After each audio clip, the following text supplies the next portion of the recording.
voy a contar un poquito sobre un trabajo que venimos haciendo desde hace un par de años en el tema de usar modelos, particularmente estos modelos autorregresivos y en general modelos, digamos, inspirados en la inteligencia artificial para resolver problemas en física de muchos cuerpos, tanto sistemas clásicos como sistemas cuánticos. ¿Ok?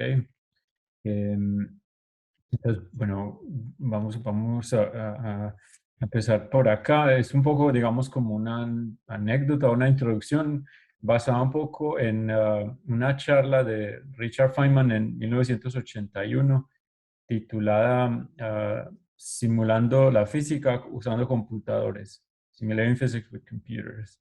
Y era prácticamente uno de los primeros artículos, digamos, en donde se introdujo la idea de usar am, sistemas cuánticos para resolver cálculos en física y cálculos, digamos, en general. Entonces, este artículo que es súper interesante, recomendado para todos. Una introducción, digamos, o una discusión, era una charla, en realidad no es un artículo, en donde Feynman introduce la idea esta de hacer cálculos usando sistemas físicos cuánticos y la cual motivó, digamos, y le dio forma al campo de la computación cuántica, el cual espera, digamos, revolucionar cómo hacemos computación usando efectos cuánticos, ¿no? Entonces, una de las cosas, digamos, interesantes o que me llaman a mí mucho la atención es la sección número 5, donde Feynman se pregunta si los sistemas cuánticos se pueden simular usando solo probabilidad en un computador clásico, digamos, como el que usamos nosotros en el día a día, el que en el celular, etcétera. Y o sea, él mismo le responde la pregunta, él dice que no es posible. Y el argumento es que cuando uno trata digamos, de hacer una representación del estado cuántico, de la evolución temporal del estado cuántico, aparecen un montón de cantidades que no pueden ser representados, digamos, de manera probabilística, ¿no? O sea, por ejemplo, el estado cuántico es representado tradicionalmente con una función de onda que tiene, digamos, una amplitud y una fase. Entonces, digamos, la probabilidad no basta digamos, para llevar a cabo este programa que se proponía, digamos, en esta pregunta, ¿no? Si uno puede usar solo probabilidad. Hay representaciones, por supuesto, probabilísticas del estado cuántico, pero siempre en algún lado, por ejemplo, salen de nuevo digamos, estas fases o estos signos positivos y negativos, o sea, o en la representación del estado cuántico o en la representación de la dinámica, digamos, la de la ecuación de Schrödinger. Aparecen estas fases o estos signos y bueno, la conclusión es que es muy difícil, digamos, o imposible hacer esta, digamos, representación y utilizarla en práctica para simular sistemas cuánticos usando probabilidad. Y hasta el día de hoy, digamos, esa conclusión permanece y es verdadera y está fundamentalmente entrelazada con la noción de computación cuántica y relacionada con la idea de que estos computadores cuánticos pueden resolver problemas mucho más velozmente que un computador tradicional para algunos casos particulares. ¿Ok? Esa es, digamos, parte de la motivación. Sin embargo, ah, la pregunta que se hacía Feynman en ese momento era si se podía simular estos sistemas exactamente, ¿cierto? Usando probabilidad. Y la pregunta, digamos, que nos motivó, digamos, hace un par de años fue la siguiente. Si en lugar digamos, de esperarse que se pueda hacer digamos, una simulación exacta de estos problemas cuánticos, si la podemos hacer aproximadamente. Y para hacerla aproximadamente, nosotros nos preguntamos si la podríamos hacer con modelos probabilísticos. ¿Ok? Esa es como la idea. Em, bueno, esa es como la motivación y la pregunta que estamos haciendo en este momento. Si no lo podemos hacer exactamente como lo proponía Feynman, sí lo podemos hacer de forma aproximada. Y bueno, lo que nosotros cogimos fue empezar a explorar qué modelos probabilísticos existían, digamos, los cuales eran, digamos, nos puedan dar una lucecita o nos puedan dar una herramienta donde, que podamos utilizar para tratar de hacer esas simulaciones de sistemas complejos en la física de muchos cuerpos, en particular de la física de muchos cuerpos cuántica, ¿no? Y nosotros donde, digamos, donde encontramos más, digamos, inspiración fue en la inteligencia artificial, debido a que en la inteligencia artificial hay un montón de modelos, digamos, probabilísticos que son bastante poderosos y hacen cosas realmente impresionantes, ¿no? Entonces, por acá teníamos como un ejemplo de que se llama completación de texto o eh, que es lo siguiente prácticamente. O sea, uno coge un texto, digamos, unas cuantas palabras.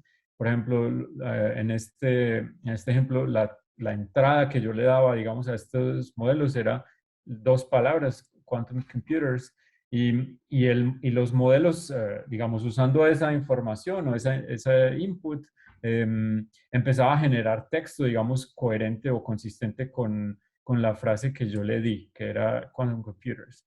Y entonces esto es lo que el modelo probabilístico completa, ¿no? Es que los quantum computers con muchos trillones de qubits pueden resolver ciertos tipos de problemas mucho más eficiente que los computadores clásicos, pueden romper, digamos, los sistemas de criptografía de llave pública, eh, porque pueden factorizar números grandes y bueno, todo esto, digamos que es un modelo, o sea, no es un computador generando este texto, pero el texto luce bastante bien.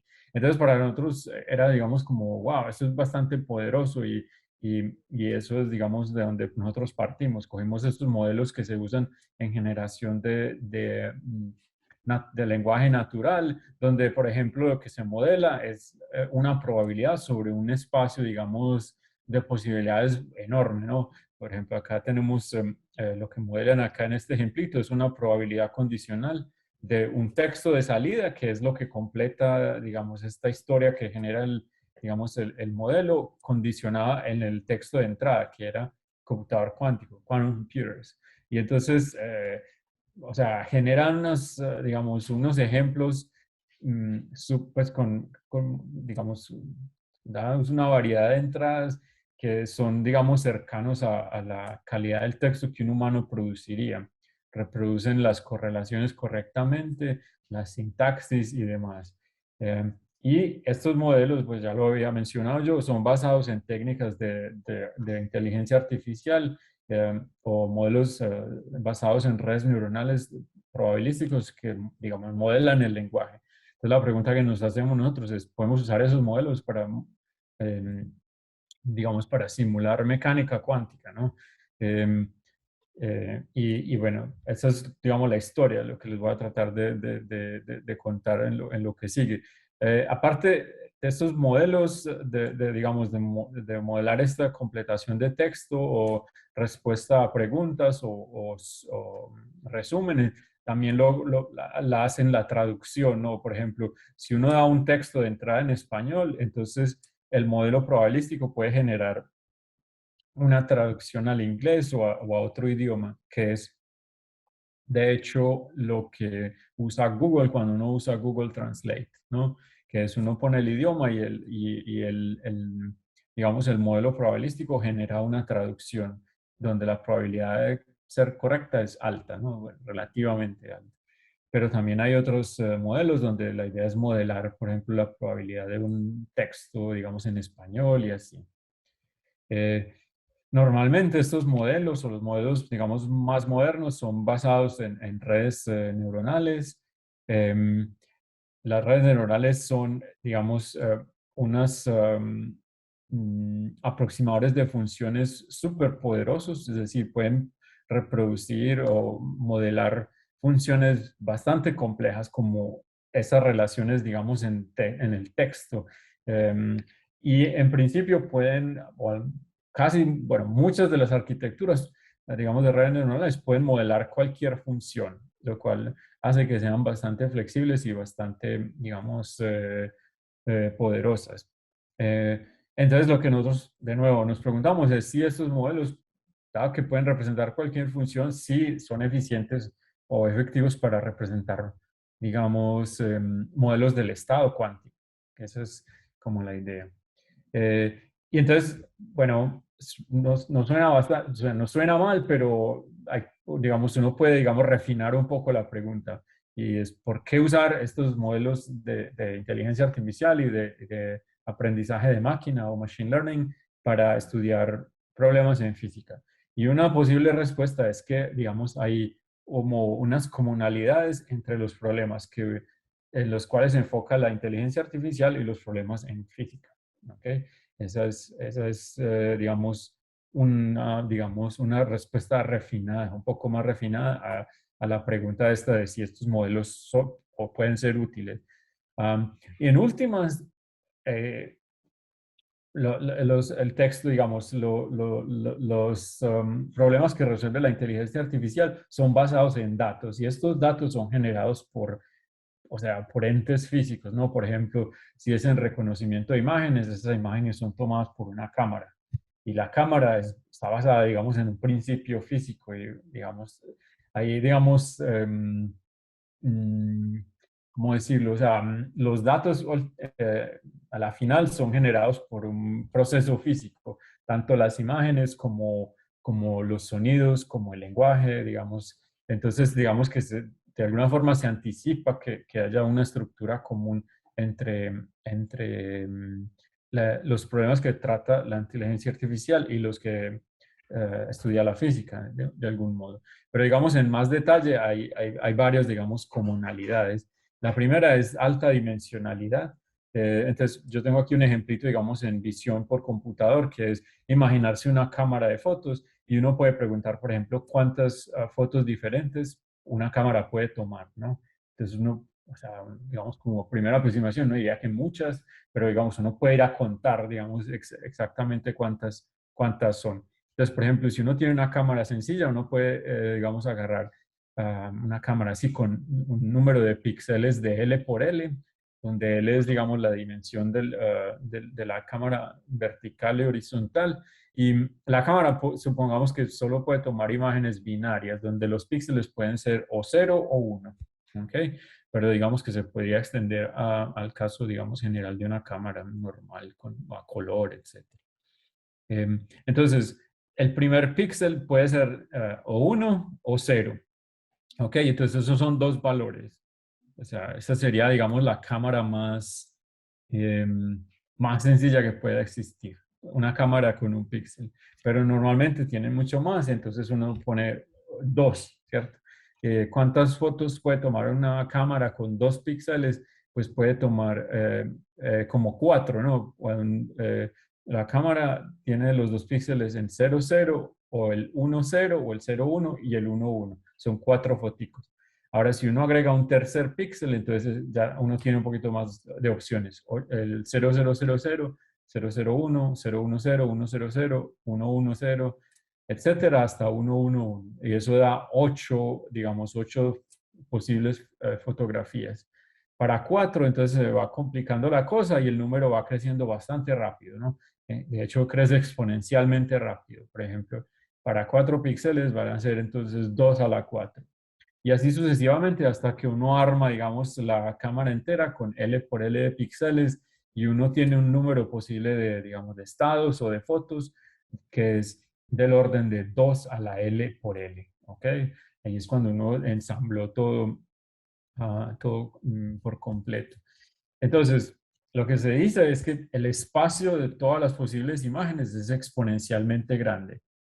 ¿Ok? Y ahí es donde hay la primera conexión con la física cuántica de muchos cuerpos y la mecánica estadística. Y es que los problemas en los cuales uno está interesado en física, particularmente en física estadística y en mecánica cuántica de muchos cuerpos, es que el espacio de estados es similarmente exponencialmente grande, ¿no? Por ejemplo, si uno tiene un modelito de spines que, digamos, son la analogía con los píxeles serían, digamos, un modelo de spin. Entonces, tanto la distribución de Boltzmann sobre esos estados cuánticos como el estado cuántico mismo, si el sistema fuera cuántico, viven en un espacio exponencialmente grande. ¿Ok? Esa es la primera similaridad.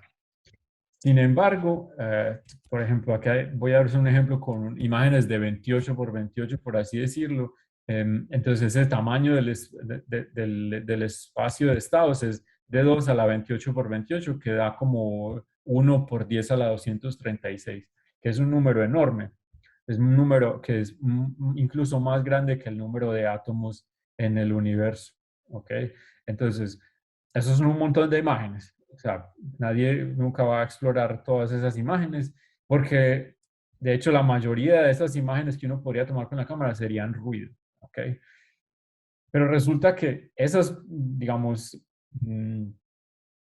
esa idea de que hay unas imágenes que simplemente la cámara nunca va a ver, se puede, digamos, entender como si hubiese una distribución de probabilidad sobre todas las posibles imágenes que nuestro cerebro va a entender, que nuestra cámara va a tomar, digamos, en la vida real. Y que esa distribución de probabilidad tiene un montón de condiciones, que es muy bien restringida, donde la mayoría de las imágenes que podrían tomar sacando de esas 10 a la 236, la mayoría van a tener cero probabilidad de ocurrir.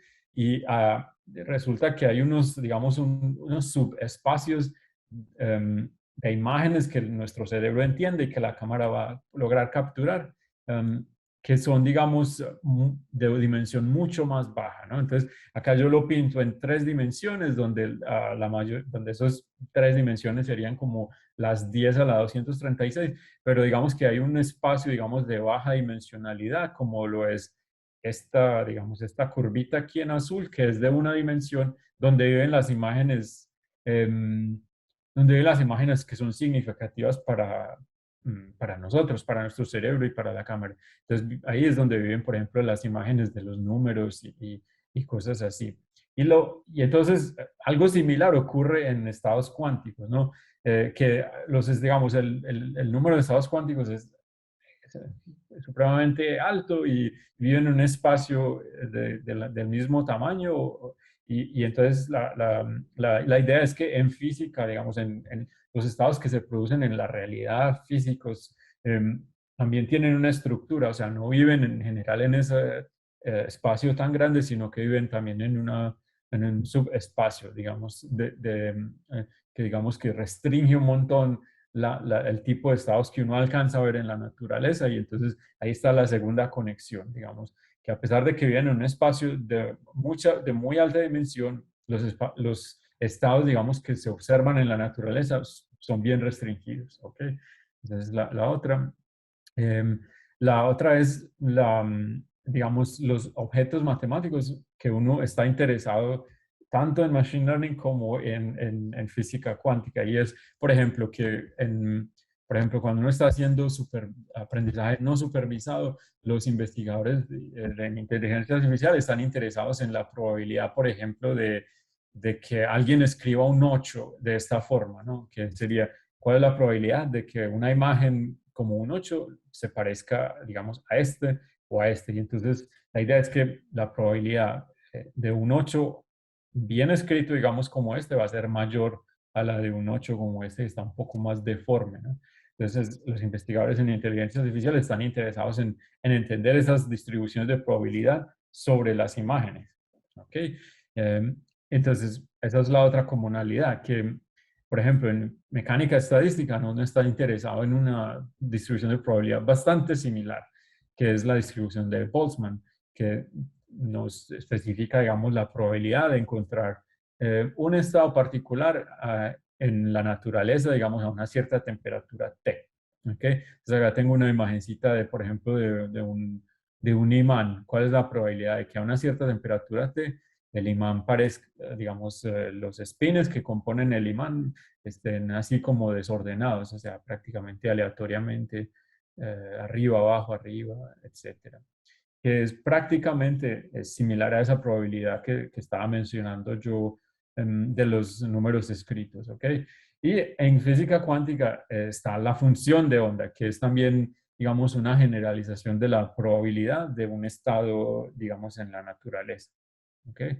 Entonces, la comunalidad ahí es esa, es que se estudian objetos que son similares matemáticamente, distribuciones de probabilidad o sus generalizaciones en la mecánica cuántica.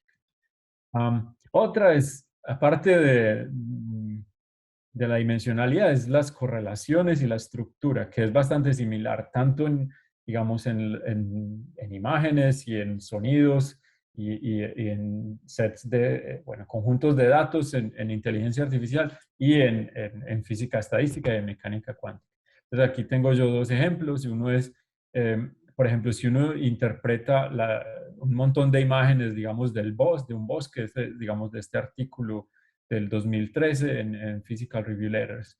Ellos observan que las imágenes naturales, si uno asocia, si uno les asocia una temperatura y luego uno le calcula, digamos, el calor específico, digamos, a ese set de datos, entonces se observa que tiene, digamos, un comportamiento similar a un sistema, digamos, prototípico en mecánica estadística, como lo es el modelo de Ising.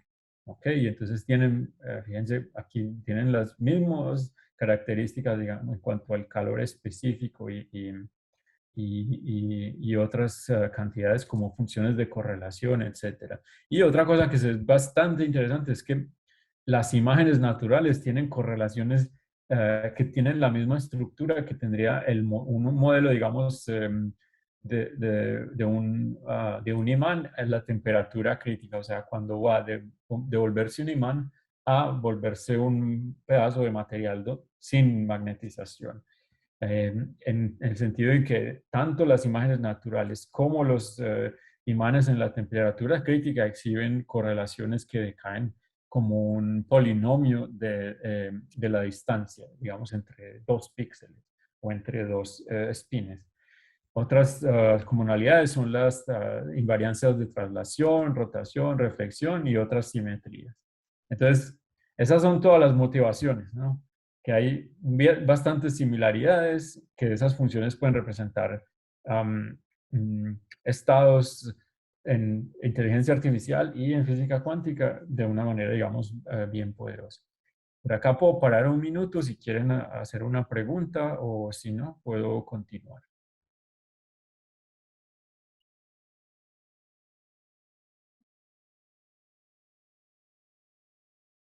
Yo creo que continuemos porque no veo ninguna pregunta en el chat. Ok, bueno, vamos para adelante. Entonces, nosotros hablamos, bueno, el título decía modelos autorregresivos. Entonces, ¿qué son estos modelos? Em, la idea es la siguiente, o sea, son modelos probabilísticos, y el término autorregresivo se origina en la literatura de series de tiempos. Y la idea es que estos modelos son de tal manera que las observaciones digamos, eh, en el tiempo pasado son usadas para predecir el valor a futuro, ¿no? O el valor del momento. Entonces, uno considera una distribución de probabilidad sobre variables 1, 2, o sigma 1, sigma 2, hasta sigma n, y lo que uno puede hacer es, digamos, escribir digamos, esta distribución usando la regla de la cadena de probabilidad, que es prácticamente esta expresión aquí. Es que la probabilidad conjunta de todas estas variables, sigma 1 hasta sigma n, se puede escribir como la probabilidad de sigma 1 por la probabilidad de sigma 2 condicionada en sigma 1 por la probabilidad sigma 3 condicionada en sigma 1 y sigma 2, y así hasta el final. Probabilidad de sigma n condicionada en sigma 1, sigma 2 hasta sigma n menos 1.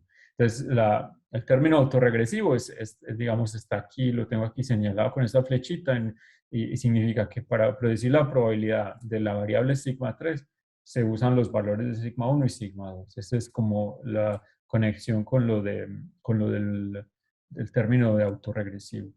Eh, Aquí cabe mencionar que para especificar P en manera tabular, digamos, se requieren una memoria, digamos, que crece exponencialmente con el tamaño del sistema, digamos, o con el número de variables n. Entonces, sí, las cosas crecen exponencialmente. Se dice que el problema es, es difícil o es intratable y entonces la pregunta es cómo aliviar digamos, ese crecimiento exponencial. Y lo que se hace, lo que hacen estos modelos autorregresivos es parametrizar los condicionales. O en lugar de especificar todos los posibles condicionales que pueden aparecer en esta descomposición, uno simplemente genera una función que me capture cada uno de ellos sin usar un número exponencial de recursos, digamos, de memoria y de tiempo de computación. Eso es lo que hacen los modelos y a partir de ahí, entonces uno puede representar la probabilidad de todas las configuraciones como el producto de todos los condicionales en términos de unos cuantos parámetros que yo denoto acá como θ. ¿Ok? Tienen unas características bien interesantes, se pueden muestrear exactamente, calcular digamos, la densidad de probabilidad es fácil, es eficiente, se pueden definir, digamos, en cualquier dimensión espacial, como en una, en dos, en tres y en más. Em, Reproducen, digamos, teorías de campo medio, como, digamos, por ejemplo, acá tengo una que es particular que se llama Gutzwiller-Minfield Theory. Em, y uno puede imponer simetrías y otras, digamos, o sea, uno puede imponer información adicional que uno tenga sobre el problema que uno está interesado en tratar. ¿Ok? Y estas propiedades permanecen si uno define, digamos, modelos autorregresivos para el estado cuántico, porque no estamos interesados solo en probabilidad o en distribuciones de probabilidad, sino en estados cuánticos. Em, entonces, ok, esa estuvo bien larga esa introducción, pero todavía tenemos otra media horita o incluso más. Es una hora y media, ¿cierto? O una hora más preguntas.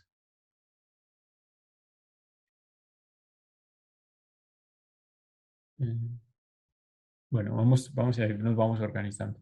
Entonces, vamos Am, bueno, primero voy a, digamos, a introducir la idea esta de, digamos, que mencionaba al principio de cómo formular la mecánica cuántica en términos de probabilidad o el estado cuántico en términos de probabilidad. Luego voy a mostrar un ejemplo eh,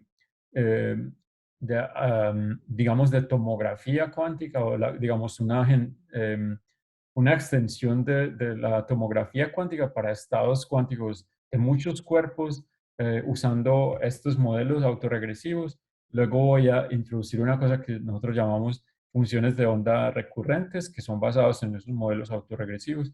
Y al final voy a mostrar un ejemplo de una técnica para resolver problemas de optimización eh, usando redes recurrentes de nuevo. ¿Ok? Entonces empecemos con lo de la simulación probabilística de la mecánica cuántica. Entonces, tradicionalmente, el estado cuántico lo describimos con una matriz de densidad, ¿ok? Es una descripción de, digamos, del estado estadístico del sistema en la mecánica cuántica. Uno puede representar, digamos, el estado de cualquier sistema cuántico a través de una matriz de densidad. Y toda la información que uno pueda extraer sobre ese sistema cuántico está codificada en esa matriz de densidad, ¿ok? Es un objeto súper importante, digamos, en física cuántica y es, digamos, la forma tradicional en la que se estudia los estados cuánticos. Pero hay representaciones alternativas. Por ejemplo, está el espacio de fase de Wigner, hay representaciones probabilísticas y más. Pero la pregunta es si esas representaciones son útiles desde el punto de vista de simular sistemas cuánticos. Y eso es lo que queremos explorar acá. Entonces, lo que nosotros nos preguntamos en esta serie de artículos es cómo representar el estado cuántico usando solo probabilidad. ¿Ok? Entonces, vamos a ir más o menos, o sea, acaba un poco de matemática, pero digamos, conceptualmente es sencillo. Y es lo siguiente, que uno cuando mide el estado cuántico, o sea, si uno tiene un estado raw, uno lo puede medir. O sea, uno va al laboratorio y si uno tiene, por ejemplo, un spin, uno lo mide y a veces digamos, si medimos el spin a lo largo de la dirección X o Y o Z, A veces el spin va a salir arriba o abajo, y así, dependiendo de la dirección. Entonces, esas medidas digamos, mm, las medidas se representan usando operadores. En particular se utilizan, se llaman POVMs, Positive Operator Value Measures. Unas medidas de operadores son positivos, digamos, en el sentido matricial. Y hay una relación entre, digamos, la teoría cuántica y su representación, la representación del estado cuántico ρ y la probabilidad de observar una medida en el experimento, ¿no? Eso se llama la regla de Born, que fue una regla que él se sacó del bolsillo prácticamente. Él dijo que la probabilidad de hacer una observación A está relacionada al estado cuántico como la traza de ρ por el operador que representa la medida, m con A. ¿Ok? Y entonces, eso es súper, o sea, es una cosa súper fundamental. Es el, digamos, el enlace entre la teoría cuántica y los experimentos en física cuántica. Y la idea es que esos operadores tienen ciertas propiedades, son positivos semidefinidos y suman a la identidad. Es decir, si uno suma estos operadores o estas POVMs, ellos suman la identidad. Y hay un conjunto especial de medidas que uno aplica en el estado cuántico que se llaman informationally complete, que significa que si uno prepara esa medida, cuando uno recoge esos datos que obtiene de repetir el experimento muchas veces, se dice que la estadística de esas medidas, digamos, el histograma de las medidas me permite reconstruir el estado cuántico ρ. ¿Ok? Entonces es una relación, o sea, me permite prácticamente inferir ρ a partir del histograma que uno obtiene si uno realizara el experimento muchas veces. ¿Ok? Medidas informacionalmente completas también significa que la relación entre ρ, el estado cuántico y la probabilidad se puede invertir. Miren que acá está la relación de ρ hacia P y entonces si la medida es informacionalmente completa, entonces uno puede ir al revés, uno puede ir de P hacia ρ, lo cual no es verdad en general. La otra, digamos, otra caricatura que para, digamos, para explicar esto de las medidas informacionalmente completas es cuando uno tiene, por ejemplo, un objeto tridimensional. Entonces, si uno tiene, o sea, un objeto en 3 dimensiones, si uno lo quiere estudiar, uno se tiene que ir a mirarlo de diferentes puntos de vista para uno, digamos, tener una idea de cómo se ve, ¿no? En 3 dimensiones, porque si uno lo mira desde un lado, digamos, si el objeto está acá y yo lo miro solo desde esta dirección, uno no se puede hacer una, una idea de cómo se ve en 3 dimensiones, ¿cierto? Eh, excepto si sabemos cosas sobre cómo se ve por atrás, o las simetrías y así. Entonces es lo mismo, o sea, si uno tiene un objeto tridimensional, uno se tiene que ir a mirarlo desde varias partes. Entonces, lo mismo sucede con el estado cuántico, solo que los estados cuánticos viven en unos espacios de muy alta dimensión, entonces no son solo 3 miraditas que uno tiene que hacer o de 3 direcciones, sino un montón de direcciones. ¿Ok? Entonces, apenas uno observa el estado cuántico, digamos, o las sombras que deja el estado cuántico desde varias partes, uno dice, ah, ya lo puedo reconstruir y me permite obtener el estado cuántico en términos eh, de cómo se ve desde diferentes direcciones. Esa es la idea. Y esta es la expresión, o sea, no hace falta, digamos, entrar en los detalles, pero es una relación entre el estado cuántico y la probabilidad de observar una medida en el experimento. Y eso es lo que usamos aquí. Entonces, a partir de ahí ya uno puede reproducir toda la mecánica cuántica en términos de probabilidades, ¿no? Tanto la tomografía como la evolución temporal, como la ecuación de Schrödinger, la ecuación de Lindblad, medidas en el estado cuántico y demás. Entonces, digamos, donde entra digamos, la inteligencia artificial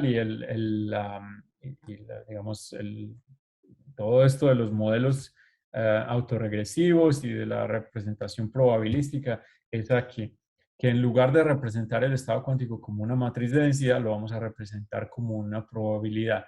Y para representar esa probabilidad vamos a utilizar esos modelos autorregresivos que yo estaba mencionando hace unos cuantos minutos, ¿no? Que era eh, esa, digamos, esa factorización del estado en términos de la regla de la cadena de probabilidad, y aparte de eso íbamos a usar un modelo P que me parametrizaba los condicionales en esa, digamos, en esa factorización.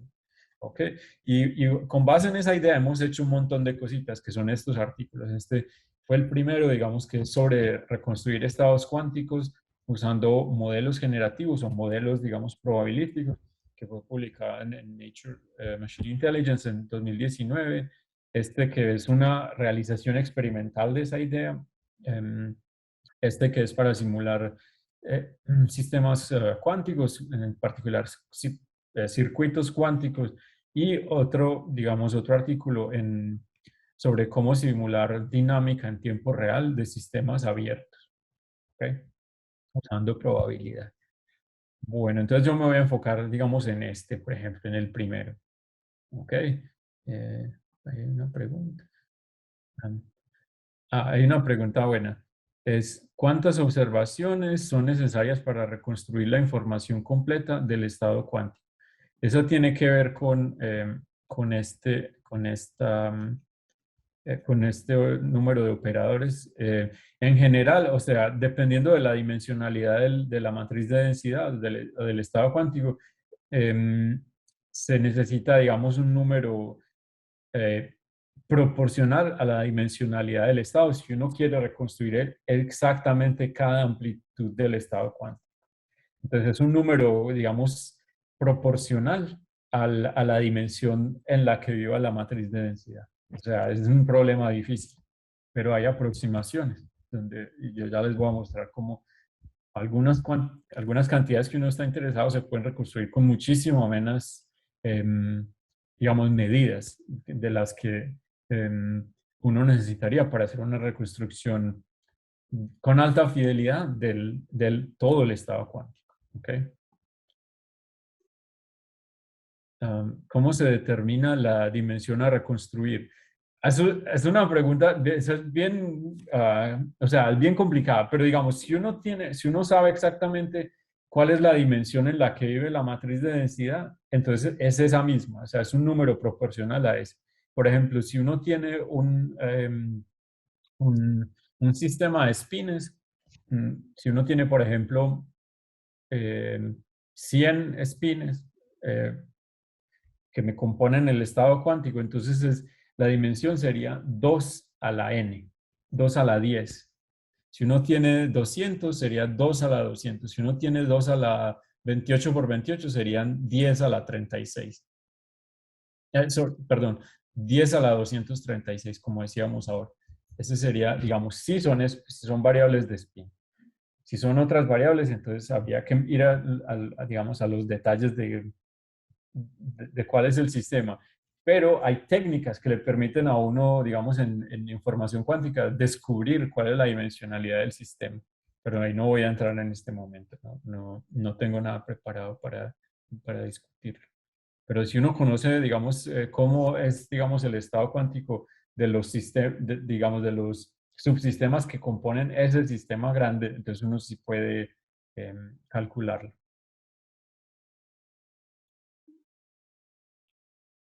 Aquí hay una pregunta, es de Felipe Orozco. Lo que hacen modelos de Machine Learning se preguntan eso. Yo siempre he escuchado que cuanto más imágenes para un modelo, pues mejor.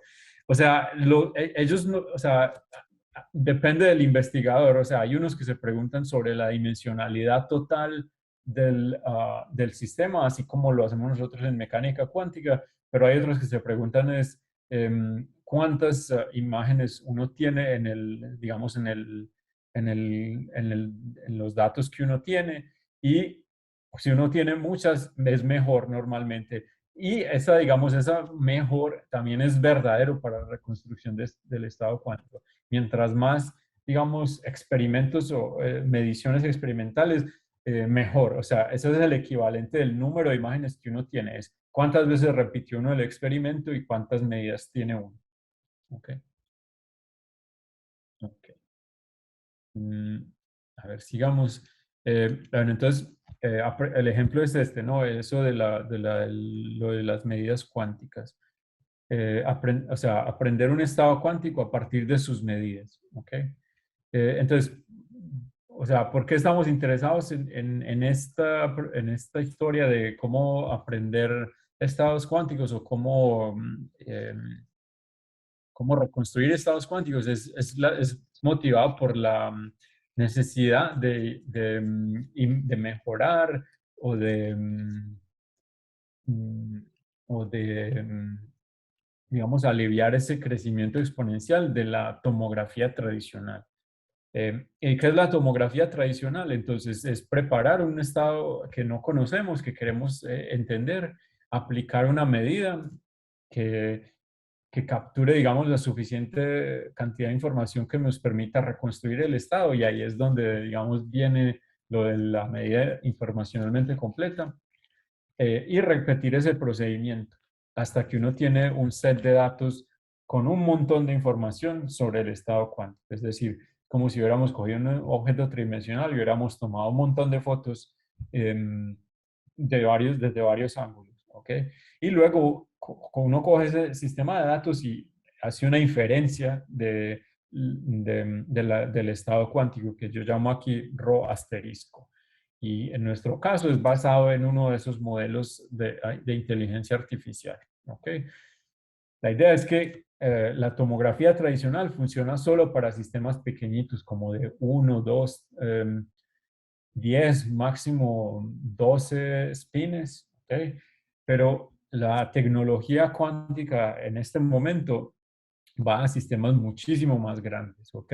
Estamos hablando del orden de cientos de espines cuánticos hasta de miles de espines cuánticos. Entonces, necesitamos hacer, digamos, necesitamos comprobar que esos estados cuánticos que producen esos experimentos con tan número tan grande de variables, y entonces esa es la idea, ¿cierto? Que necesitamos resolver o tratar, digamos, de resolver la tomografía, digamos, más allá de la tomografía estándar.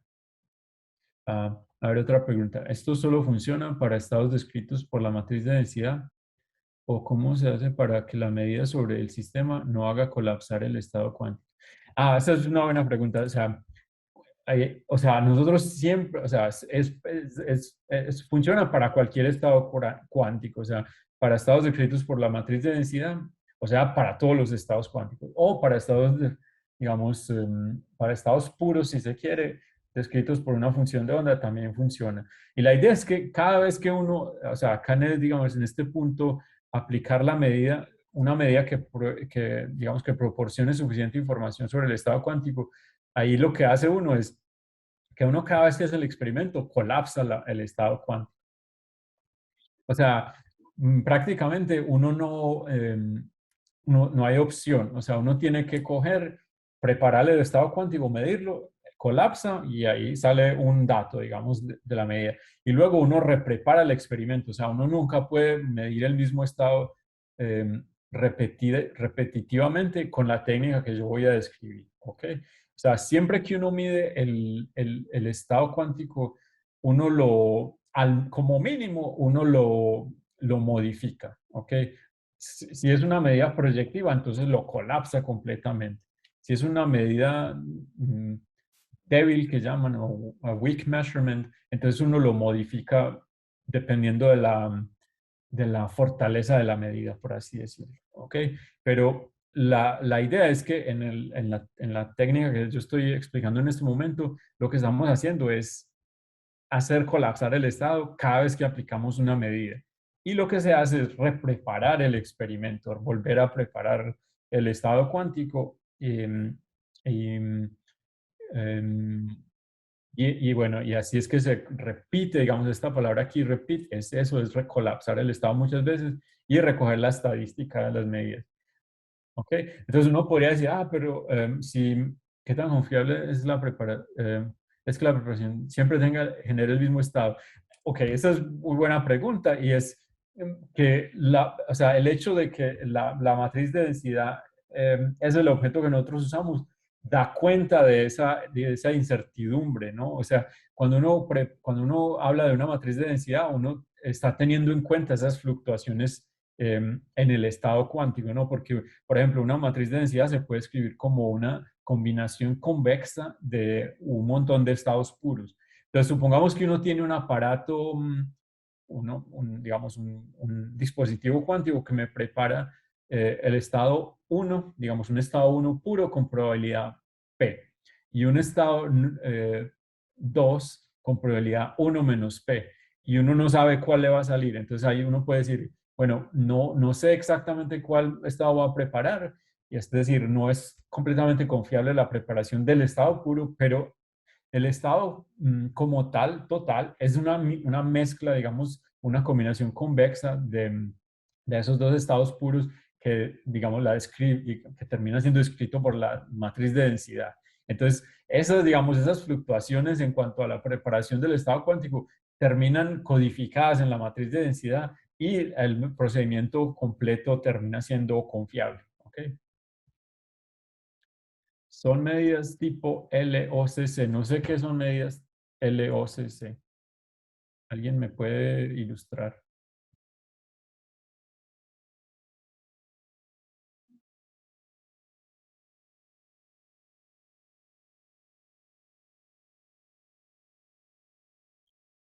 Local Operations, Classical Communication. O sea, las medidas que yo voy a usar son medidas locales. Ok, ya las voy a explicar en un minuto, pero la parte de Communications no la entiendo en este, digamos, en este contexto. Pero a ver si explicando lo que yo hago se entiende. De pronto son lo mismo. Ok, eh, a ver. mm, bueno, y entonces aquí hay varios ejemplos. Bueno, no escribí las medidas, pero ok, parece que me va a tocar decirlo en palabras porque no sé si tengo la diapositiva, pero la idea es que son medidas locales en cada una de las variables o en cada uno de los grados de libertad del sistema. Si tengo n espines de un medio que me componen el estado cuántico, entonces lo que hago es medir en cada uno de los espines una medida proyectiva. ¿Ok? Esa es la medida, es una medida local. Y la parte clásica no sé, o sea, no sé, me tendría que ir a mirar la definición del Local Operations Classical Communications. Em, la medida que hace Bob se la comunica a Alice. O sea, no hay comunicación, o sea, simplemente el estado, es un solo estado, es el estado, digamos, de Alice, pero no hay comunicación con otro estado, simplemente mido y sale la medida y no hay que comunicar. O sea, no hay necesidad de comunicar nada. ¿Ok? Bueno, y aquí hay, bueno, dos ejemplitos. Si uno lograse preparar el estado base de este hamiltoniano con unos 50 variables de spin cuánticas. Y lo que hacemos es producir, digamos, numéricamente esas medidas, ¿no? O sea, como hacer em, ese experimento numéricamente en los computadores. O sea, este no, es un experimento numérico. Y lo que se ve aquí es cómo se ve, cómo lucen las funciones de correlación en el estado exacto, que es este en rojo, comparados con la reconstrucción basada en medidas del estado.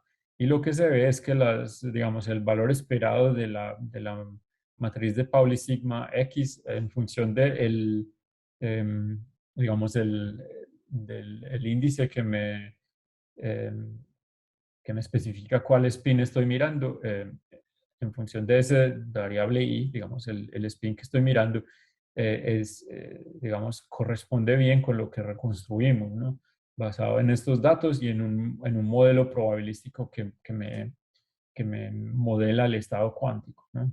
Que es esto en verde. Esto es para una matriz de Pauli, esto es para productos de matrices de Pauli en función de, bueno, la primera la pongo en el spin número 1 y la otra la pongo en el spin y varío i. Y lo que observo es que la función de correlación me coincide con el estado que queríamos, en lo cual, digamos, em,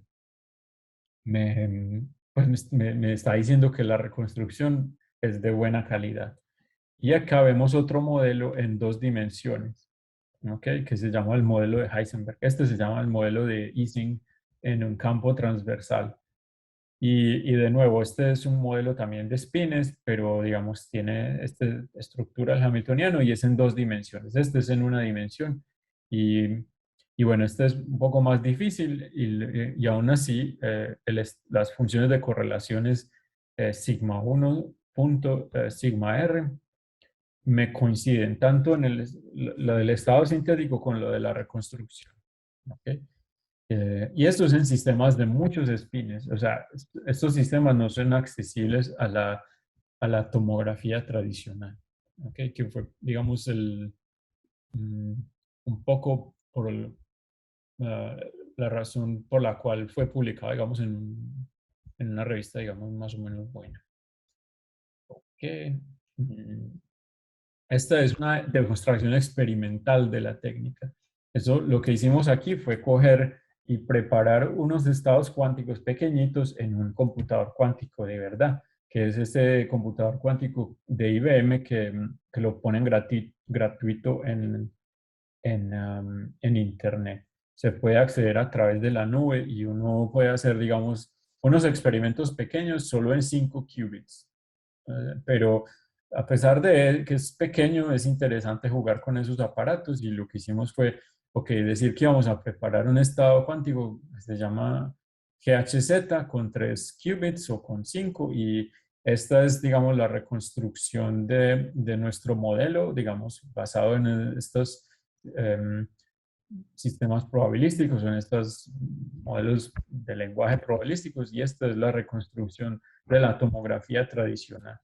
¿Ok? Porque en 3 qubits se puede hacer perfectamente. Solo que cuando uno se va a muchos qubits no se puede. Ok, esto está todavía sin publicar. Hay otra pregunta para esto. ¿Qué dio la matriz de confusión? No sé qué es la matriz de confusión. Si alguien me puede ilustrar.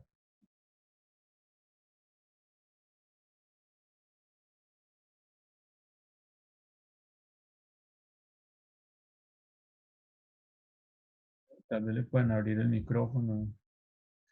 Sí, esto, o sea, en este tipo de algoritmo no hay falsos positivos o falsos negativos, porque no es un problema de clasificación, sino un problema de aprendizaje no supervisado, donde la idea es inferir la probabilidad de una de las configuraciones observadas en el experimento em, digamos, o en una configuración incluso que nunca apareció en el set de datos. Entonces, aquí en lugar de decir clasifiqué bien y clasifiqué mal con respecto a los datos que teníamos, digamos, para entrenar, acá, acá no se tienen etiquetas ni nada. Entonces, no, esa concepto de matriz de confusión, falsos positivos y negativos no tiene cabida, o sea, no se puede definir porque no hay, digamos, una etiqueta, digamos, para cada configuración no hay una etiqueta que diga, esta es o A o B o gato o perro o así, ¿ok? Entonces no hay ese concepto, digamos, no es fácil, no se traslada, no se traduce, digamos, en este contexto, ¿ok? Ok, bueno, ahí termina más o menos el tema.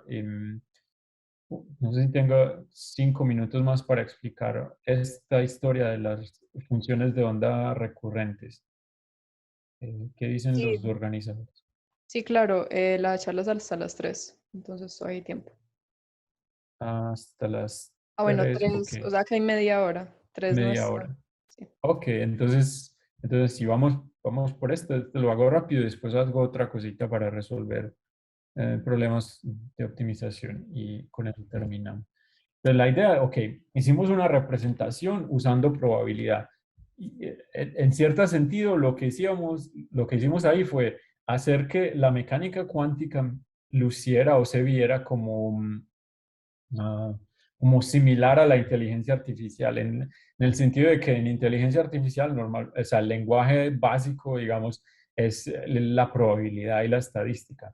Y lo que hicimos ahí fue encontrar una representación del estado cuántico que usara solo probabilidad, de manera que las técnicas de inteligencia artificial se pudieran aplicar más o menos prácticamente en su forma más natural, ¿ok? Pero hay otra forma de hacer las cosas y es la siguiente. Y es que uno puede, en lugar de em, trans- transla- trans- traducir la mecánica cuántica a un modelo, digamos, a un lenguaje más probabilístico, uno puede hacer lo contrario.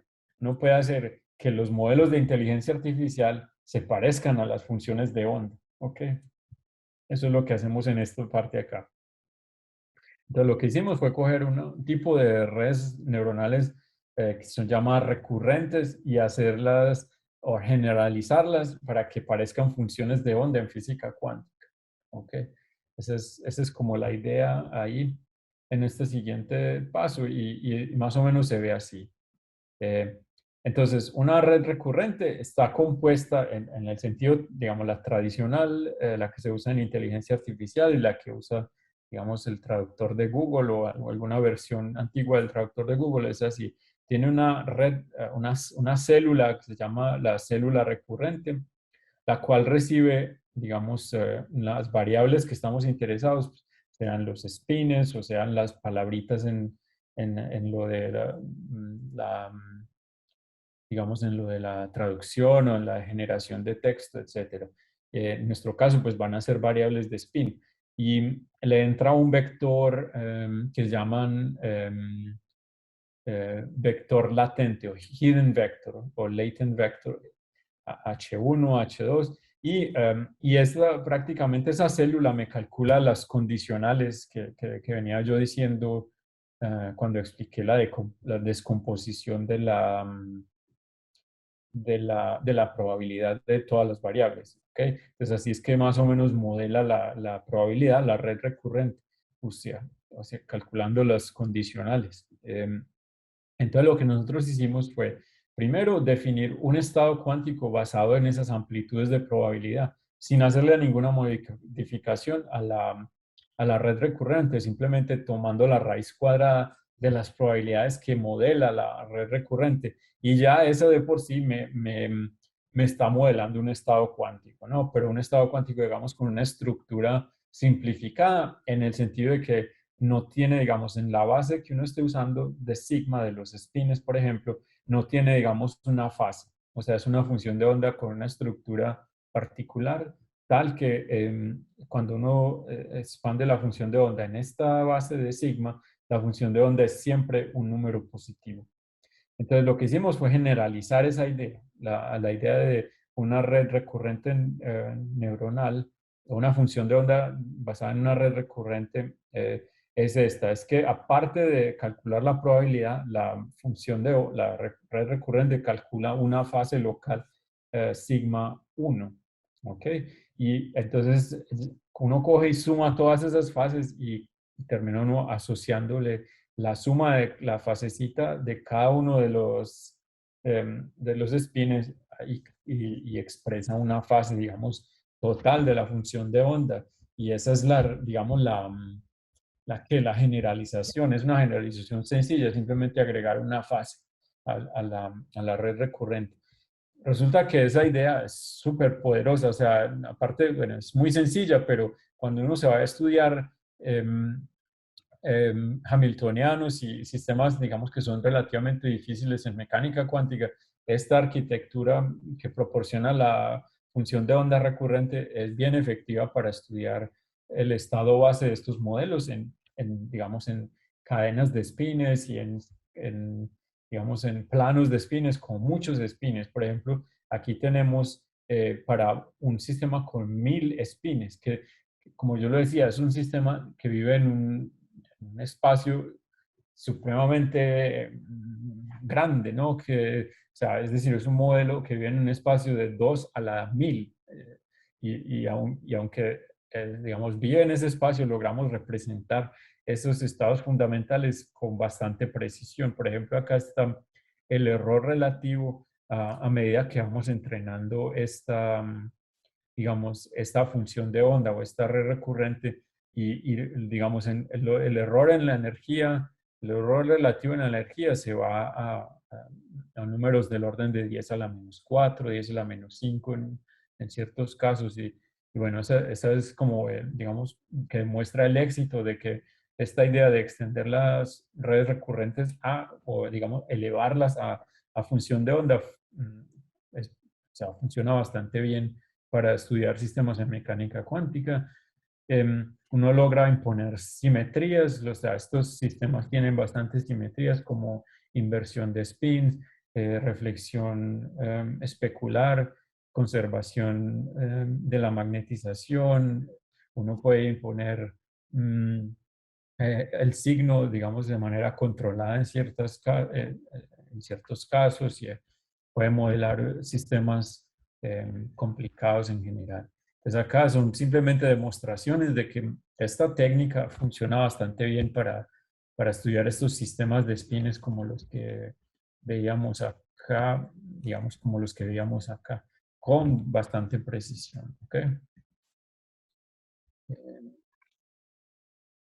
Que esto es para un sistema en dos dimensiones, donde lo que demostramos es que esas funciones de onda producen estados cuánticos y resultados que son, digamos, el estado del arte en precisión en el estudio de estos sistemas de muchos cuerpos en dos dimensiones también. Entonces ahí comparábamos con técnicas bien establecidas como esta que se llama DMRG, el grupo de renormalización de la matriz de densidad, otras funciones de onda que se han propuesto y digamos, la que propusimos nosotros sale, digamos, victoriosa o, digamos, eh, es una de las más precisas en la literatura.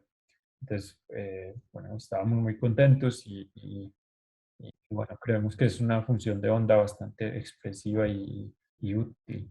Eso salió publicado el año pasado en Physical Review Research. Eh, el autor principal es Mohamed, que es uno de mis estudiantes. Ok, ahora, este es el último tema. Si tienen alguna preguntita, la podemos discutir en este momento. A ver, agregar la fase en la red neuronal no duplica el coste computacional. No, el costo computacional permanece, o sea, dependiendo de qué estamos hablando, pero, o sea, calcular, por ejemplo, la amplitud de la función de onda es, si el número de parámetros en la función de onda es una constante, es un número A o B, ese costo computacional es proporcional al número de spines, ¿ok? Y si uno agrega la fase, no se duplica o el costo computacional permanece constante. Simplemente que se agrega un pequeño overhead, como un pequeño cálculo adicional de la fase, pero no alcanza a duplicar es simplemente digamos, una pequeña modificación.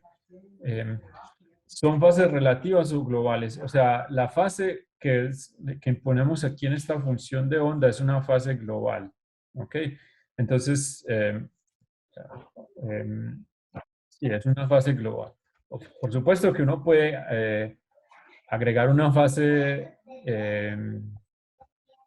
adicional acá y eso simplemente correría, digamos, esta fase global que aplicamos ahí, pero no modificaría la función de onda en sí. Entonces, una fase, digamos, global. A sabiendas de que todas las funciones de onda, digamos, que representan el estado cuántico, uno le puede agregar una fase arbitraria enfrente. ¿Ok? Esa es la única salvedad, digamos. Okay. Bueno, entonces sigamos con esto del variational, el annealing variacional neural, que es otro artículo que tenemos ahí. Súper bueno. Y es sobre optimización combinatórica, ¿ok? La idea es que muchos retos científicos y tecnológicos se pueden re- reescribir o comprender como problemas de optimización en áreas como la inteligencia artificial, machine learning, en ingeniería de software, y en matemáticas y en ciencia computacional teórica. Por ejemplo, hay un problema que es el problema del vendedor viajero, que se puede comprender como un problema de optimización, que es cuál es la ruta, digamos, más cortica que puede hacer un viajero que tiene que ir a varias ciudades, que le tarda a uno la menor distancia, que le tarda a uno el menor tiempo, digamos, o que reducen la distancia que uno tiene que viajar. Problema de optimización. El problema que enfrentan, por ejemplo, las compañías de correos, que es cuando se va uno a distribuir las paquetes y las cartas, es un problema de optimización. Factorización de números enteros se puede ver como un problema de optimización. Otro que es súper interesante es cómo cuando uno está diseñando un chip de computador, dónde uno pone los objetos, digamos, los transistores y digamos, los objetos, de manera que el chip sea lo más rápido posible, que es parecido también como a lo del el problema del viajero. Todos son problemas de optimización. Y todos estos problemas se pueden formular como encontrar el estado base de un hamiltoniano clásico, un problema de Ising, o encontrar el mínimo de una función de energía de tipo Ising. ¿Okay? Entonces, para esto hay varias técnicas que la gente ha usado, digamos, a través del tiempo, y hay una en particular que se llama annealing simulado, que proporciona una conexión entre esos problemas de optimización y la ciencia de los materiales y la metalurgia, introducida por Kirkpatrick y Becky en el 83, ya hace casi 40 años. Y esta idea, la idea del annealing simulado es que simula o es similar al proceso en metalurgia y en ciencia de materiales del annealing o el recocido que llaman. Y es que uno coge un material al cual uno quiere, digamos, manipular, o uno quiere manipular sus propiedades físicas. Entonces lo que uno hace es que eleva la temperatura del material y luego la reduce lentamente. Y resulta que cuando uno hace eso y lo hace bien, la gente desde todos los tiempos, digamos, viene haciendo esto desde hace muchísimos cientos de años, resulta que uno puede manipular las propiedades del material. Uno puede encontrar materiales, digamos, como de ductilidad y de dureza mejorada con respecto a, digamos, al material que se encuentra en la tierra, digamos. Y entonces es similar a este proceso, es que uno puede tratar de encontrar el mínimo de esas funciones energéticas que codifican esos problemas que yo mencionaba antes, em, simulando el estado térmico de esos hamiltonianos o de esas funciones de energía. Lo que se hace es que primero se incrementa la temperatura de la simulación y luego se baja lentamente. De manera que uno está interesado en encontrar el estado, digamos, de más baja energía del sistema, sigma S, eh, usando fluctuaciones térmicas, digamos, simuladas. Entonces, por ejemplo, si uno viene en esta configuración sigma, donde está esta bolita, entonces esas fluctuaciones térmicas que uno está introduciendo en la simulación pueden hacer que la bolita venga y encuentre este estado, digamos, de energía mínima, o que me optimiza, digamos, o que me encuentra la ruta de viaje más corta, etcétera. Entonces, esa es la idea, que se hace una simulación de Monte Carlo usando esta función de energía, usando la técnica de Monte Carlo, por ejemplo, la de Metropolis Hastings. La temperatura se reduce lentamente hasta que uno termina encontrando el estado de mínima energía. ¿Okay? Esa es la idea. Pero resulta que hay otra técnica inspirada por esta idea de annealing, pero que es usando, en lugar de fluctuaciones térmicas, fluctuaciones cuánticas. ¿Ok? O sea, en lugar de saltar esas barreras que uno puede encontrar en ese, digamos, en ese espacio de estados, uno puede usar tunelamiento cuántico para atravesar esas barreras. Y la idea, la esperanza es que eso se puede hacer y va más veloz que cuando uno lo hace con fluctuaciones térmicas, ¿no? Entonces, eso es lo que, digamos, dio lugar a lo que llaman el quantum annealing, que es, digamos, la técnica que usa la compañía esta del D-Wave aquí en Canadá para resolver problemas de optimización, que es esta compañía donde yo trabajé hasta el 2017. Bueno, resulta que esa técnica también se puede tratar de simular en un computador normal, clásico, como el que usamos todos nosotros, y esa técnica se llama um, quantum annealing o recocido cuántico simulado, ¿ok? Por así decirlo. Y funciona bastante bien, pero se espera que el annealing físico cuántico funcione mejor. ¿Ok? Entonces, lo que nosotros nos preguntamos fue si pudiésemos simular estas técnicas de optimización usando métodos variacionales, como los que estaba presentando ahora, usando las redes recurrentes o usando las redes neuronales en general.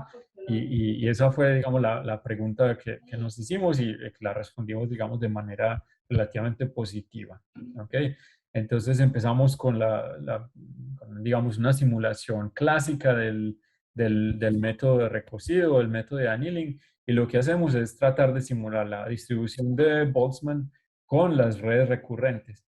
¿Cómo se hace eso? Se hace usando un principio variacional, que lo que hace es que es proponer que uno tiene una energía libre F de teta, eh, que se va a aproximar a la energía libre de la distribución de Boltzmann si uno optimiza los parámetros de la red neuronal.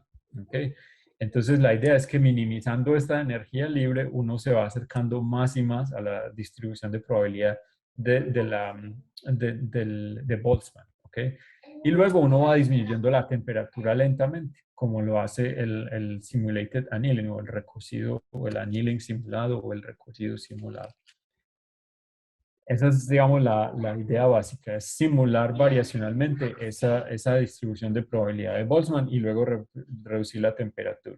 La pregunta es si hacer eso me produce soluciones a esos problemas que son de mejor calidad, ¿ok? Que eso se puede ver haciendo la simulación. Y eso fue efectivamente lo que hicimos. Acá nos fuimos y nos fuimos a resolver un problema que es sencillo de resolver, pero que es ilustrativo, que es el modelo de Edwards Anderson, ¿ok? Que es un modelo un modelo de vidrio, un glass en dos dimensiones, y donde la idea es encontrar la configuración sigma con i, donde iba de 1 hasta el tamaño del sistema, que es 40 por 40 en este ejemplo, dada digamos, un potencial de desorden J y J, ¿ok?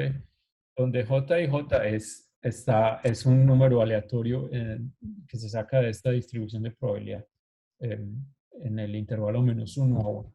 Entonces, queremos calcular el estado base y para calcular el estado base minimizamos la energía. Y lo que nosotros encontramos es que la distancia del estado base al estado que nuestro modelo encuentra disminuye a medida que uno aumenta el proceso del annealing, tanto para las técnicas tradicionales del annealing simulado como el annealing simulado cuántico, como para la técnica de nosotros, que era esta de la simulación variacional del annealing clásico. Entonces, si uno no espera mucho, digamos, si la temperatura de la simulación baja rápidamente, entonces las técnicas tradicionales dan una energía menor.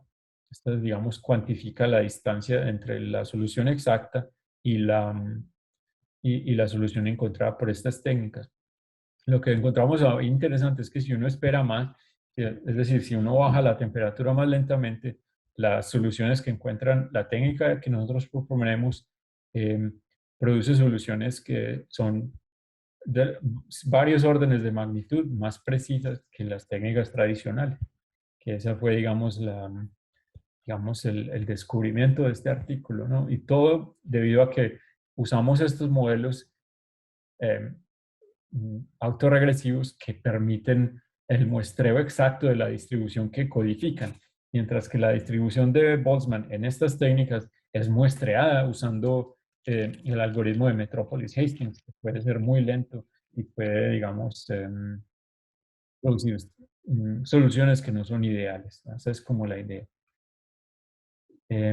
Luego fuimos a estudiar problemas realmente difíciles, o sea, problemas, digamos, es un problema, el modelo de Anderson es un modelo más sencillo, es un sistema, digamos, relativamente sencillo de solucionar, pero nosotros queríamos probar que esa técnica podía resolver eh, problemas más difíciles. Entonces fuimos a estudiar dos problemas. Uno que se llama el modelo de Sherrington-Kirkpatrick, que es un modelo, un vidrio, es un spin glass, em, que, en donde los spines interactúan todos con todos, lo cual hace que el problema sea mucho más complejo de resolver. Y otro problema que miramos fue este que se llama el ensamble de Wishart, que es también es uno donde todos los spines interactúan con uno con cada uno. ¿Ok? Este problema es bien interesante porque uno de antemano conoce la solución y por eso lo llaman planted, porque uno planta la solución del problema cuando define el Hamiltoniano. Y aún así, encontrar esa solución, digamos, usando métodos numéricos o métodos cuánticos incluso, es supremamente difícil, aunque uno sabe cuál es. Entonces ahí, o sea, la analogía, digamos, ahí que yo hacía era como lo de buscar una aguja en el pajar, porque uno sabe cuál es la aguja, solo que es muy difícil encontrarla en medio de toda esta paja, ¿ok? Entonces, la idea es que la solución de ese problema es una solución donde todos los espines miran hacia arriba o hacia abajo, pero está enterrada, digamos, en un montón de esas soluciones que tienen una energía muy similar, pero que son paramagnéticas, o sea, que no tienen magnetización, son aleatorios, o sea, arriba, abajo, arriba, arriba, arriba, abajo, abajo, abajo, arriba. O sea, son aleatorios. Entonces, es, digamos, un poco como buscar una aguja en el pajar. Y lo que observamos es que usando estas redes neuronales de nuevo permite encontrar soluciones que son, en ciertos casos, órdenes de magnitud más precisas que, el, ah, que las técnicas tradicionales como el annealing simulado o el annealing simulado clásico, cuántico. Tanto en el modelo de Sherrington-Kirkpatrick como en este modelo de la aguja en el pajar. ¿Ok? Y bueno, esa es como la conclusión, es que encontramos una técnica basada en estas técnicas de inteligencia artificial que nos permiten resolver estos problemas mucho más precisamente.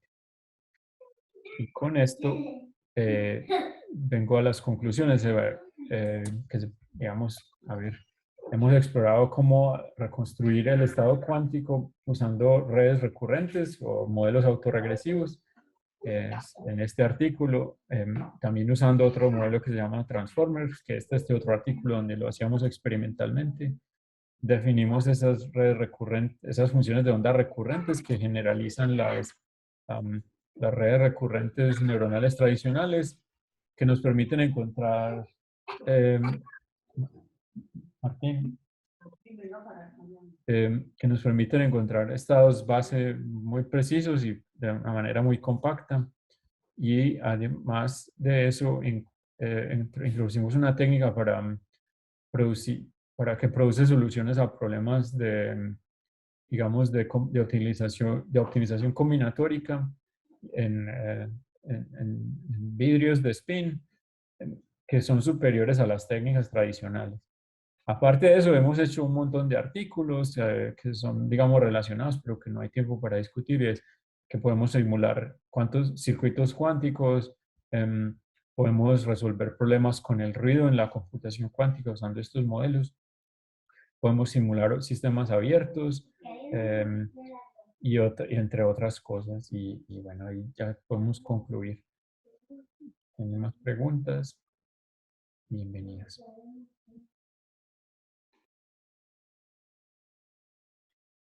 Muchísimas gracias, doctor Juan Felipe Carrasquilla. La charla estuvo muy interesante. Ya varias personas hicieron preguntas, pero si otra persona quiere hacer alguna pregunta, puede hacer en el chat o levantar la mano y nosotros le damos la palabra. Ujú. Y mientras tanto les recuerdo que en el chat se dejó un formulario para registrar la asistencia, para que por favor lo diligencien.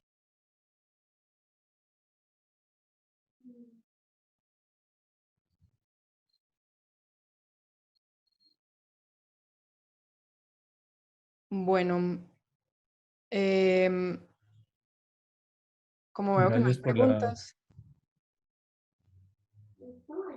nosotros tenemos como una pregunta para cerrar y es que como hicimos este simposio con el objetivo de ver las diferentes vertientes que tiene actualmente el estudio de la óptica cuántica en el mundo, tenemos la pregunta de que si Colombia debería apuntar al desarrollo de la óptica cuántica y si la respuesta pues es afirmativa, ¿cómo piensa usted que se podría empezar?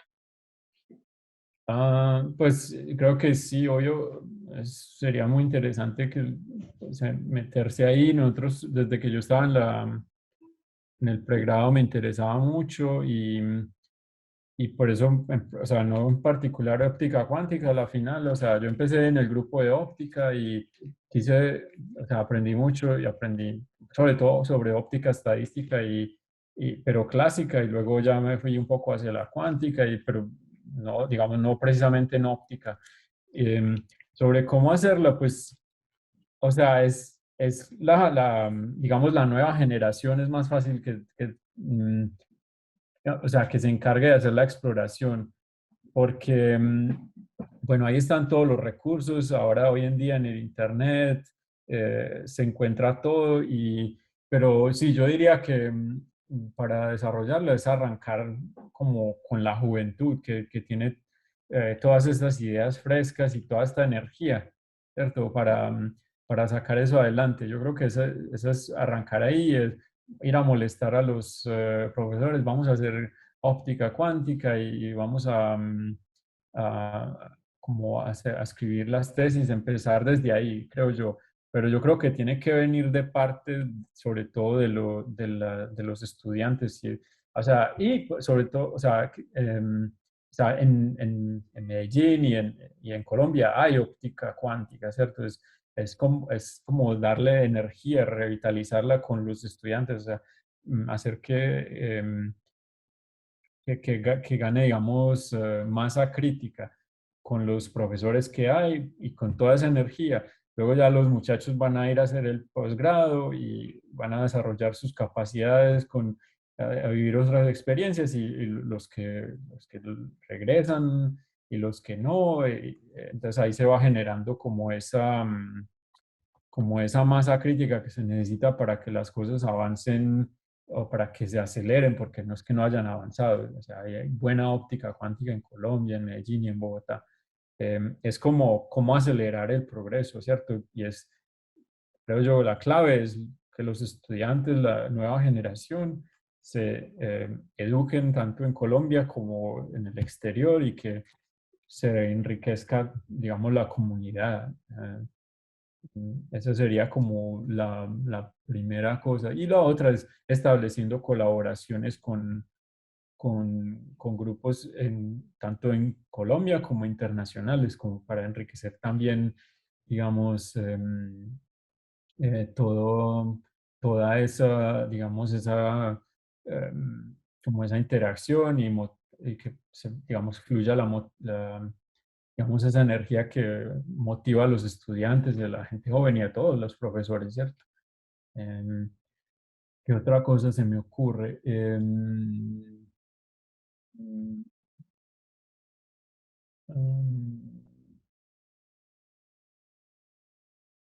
O sea, se puede partir teóricamente, digamos, a hacer óptica cuántica experimental es difícil y dentro de la medida de lo que se puede hacer, pues excelente, pero si no, no nos tenemos que limitar, podemos empezar por la parte, digamos, más teórica que es de alguna forma un poco más económica de hacer partir, ¿cierto?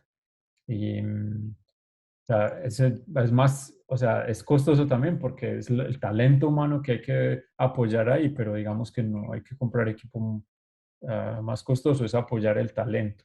Y entonces, en la medida de lo posible, obvio, para hacer experimentos también se requiere talento, pero aparte del talento está digamos, todo el laboratorio y eso que puede ser bastante costoso, pero sí, o sea, en la medida de lo posible ambas, pero si no, se puede empezar por la parte teórica. Mm, Y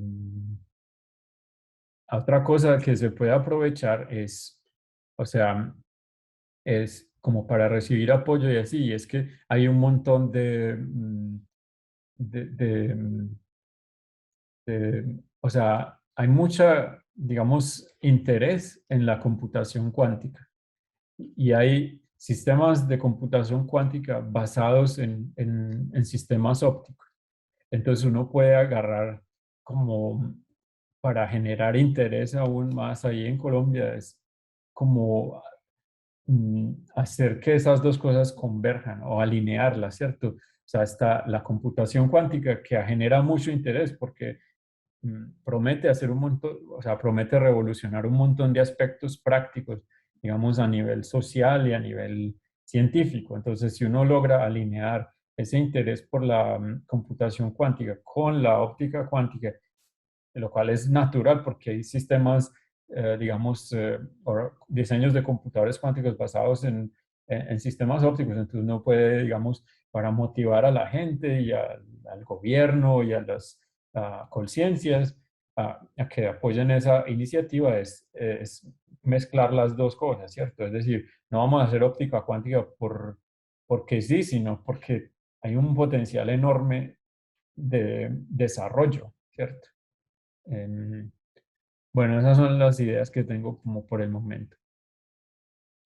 Listo, muchísimas gracias y nuevamente de parte de todos los capítulos estudiantiles de óptica de la Universidad Nacional C de Medellín, de la Universidad de Antioquia y la Universidad de David, le agradecemos por ser parte de esta charla, a todos los participantes también y les recordamos que a las 4 p.m. pues tenemos otra charla del simposio dirigida por el profesor Gustavo Cañas titulada Comunicaciones cuánticas, un sueño hecho realidad.